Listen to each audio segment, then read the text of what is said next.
Hey everyone, this time, let's talk about how to see iPhone videos on your Apple Watch.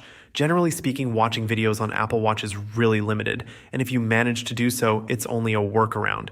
Syncing photos through the Photos app doesn't include videos at all, and I tried multiple different angles, but it never really works out. The only reliable method which I ever managed to pull off is through the Messages app.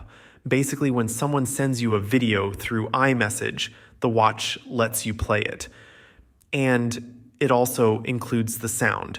So this means if you send video to someone, and practically speaking, it's much better to send video to yourself because you don't bother anyone.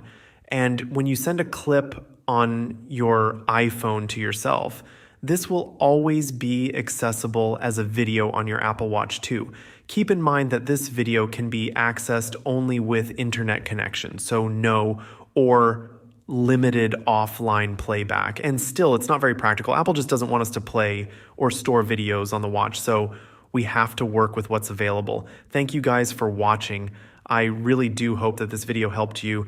If you have any questions or your own tips on how to get this functionality, let me know down below in the comments.